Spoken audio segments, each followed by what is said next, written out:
Hey, it's David Strong by Lee. Thank you so much for tuning in. Today, I want to spend the next couple of minutes talking to you about good food, bad food, healthy food, unhealthy foods. Are there such things? Should we be classifying foods as such? As a registered dietitian, the obvious answer, you probably think, would be yes.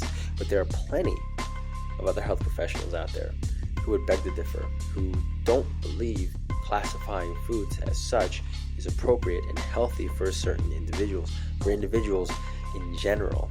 A lot of these people follow this philosophy called health at every size, and while I am on board with the central tenet of this, which is basically accepting responsibility for your body, your genetics, and your behaviors, what I am not a huge fan of is doing away with the classification that some foods are good, some foods are bad, and that we shouldn't be classifying them. We should have the freedom to eat whatever we want, even if it makes us gain weight, because being heavy doesn't automatically include us to be unhealthy. And while that's true, because there are people who are overweight, it's not true for everybody. It's not true for most people.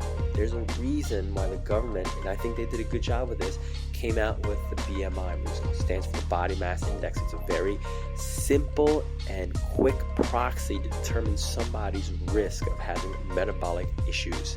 You have underweight, you have normal weight, and you have overweight. Overweight can consist of being overweight, obese, and morbidly obese. I think the government came out with this metric for a reason, because they want to be able to give somebody a quick snapshot of their risk of metabolic health.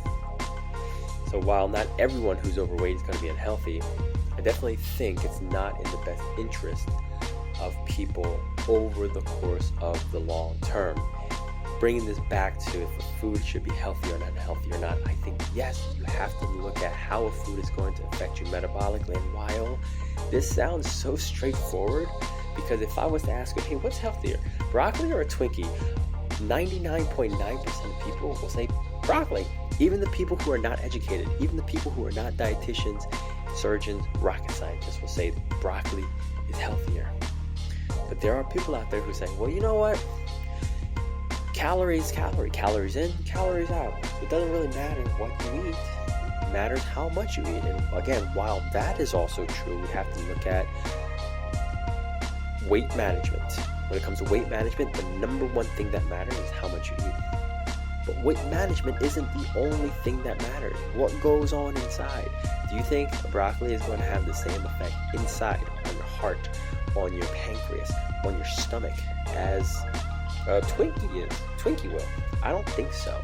Because if you eat 100 calories through broccoli versus 100 calories through a Twinkie, your body's probably going to respond very differently. Your body's probably going to release a different set of hormones. If you eat broccoli, you're probably going to be able to go to the bathroom a little bit easier because you have fiber. If you eat Twinkies, maybe not. Maybe you'll get some diarrhea. So, okay, maybe you can go to the bathroom a little bit easier, but just not in the same consistency. Get it? The same consistency. Again, this topic sounds so straightforward, but because there are people who don't believe you should classify foods as healthy and unhealthy, it gets dragged out, it gets stretched out. And again, I get what they're trying to do. They're focusing on people who have distorted relationships with food. You have to ask yourself, do you have a distorted relationship with food? Do you micromanage over things you eat? Do you get into debate and discussions with your family at the dinner table saying, hey, this food isn't healthy, you should not be eating this, you can't be cooking this, I can't believe you did this and you're trying to sabotage me?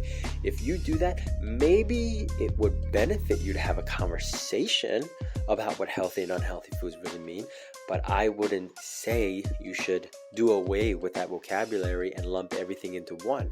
I used to work with patients and clients with eating disorders, anorexia, and bulimia, and I've also worked with people who have disordered eating. It's a little bit different. Eating disorders can be clinically diagnosable.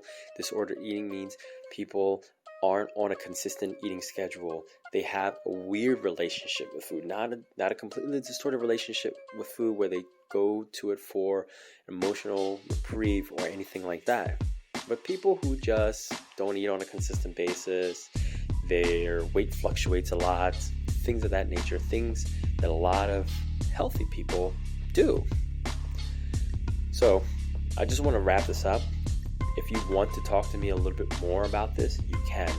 I think it is completely okay for a vast majority of people to classify foods as healthy and unhealthy. And you probably think this is a stupid discussion, but because these types of discussions happen internally within the fitness community, it's worth bringing out, because there's a chance you might get into a discussion with somebody else about this. Really, the bottom line is not all foods are created equal. Not all foods will induce a similar metabolic response in your body. Not all foods will release a similar amount or similar types of hormones and enzymes in your body. If you look at the free living population, who are some of the healthiest populations on the planet? You have the Seventh-day Adventists, the vegetarians out on the West Coast. You have the Greeks who eat the Mediterranean diet. You have the Okinawans, the Japanese, who have the Asian diet with rice and pork and fish. You have other populations, free living populations, who eat as close to possible to nature, whose foods are as little processed as possible. A far cry from the high fructose corn syrup and the trans fat found in Twinkies, which is rampant and very prevalent in the American diet. They've actually done research studies of free living populations decades ago in which they were displaced from their native country, where they were eating a native diet of very little processed foods, came to the US, gained weight, increased the risk of hypertension, heart disease, stroke, diabetes, kidney disease, simply because they adopted a Western diet. The diet is high salt, high fat, and high carbs. And some of the unhealthiest foods are high in all three of those things. The food scientists know this, the food companies know this, and they take full advantage. This is David Strong by Lee. I want you to know that there is a difference between healthy and unhealthy food.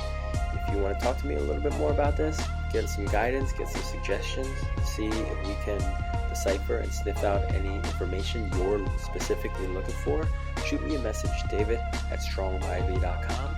If you need a little bit extra guidance, some accountability, some motivation, I'm here for you too.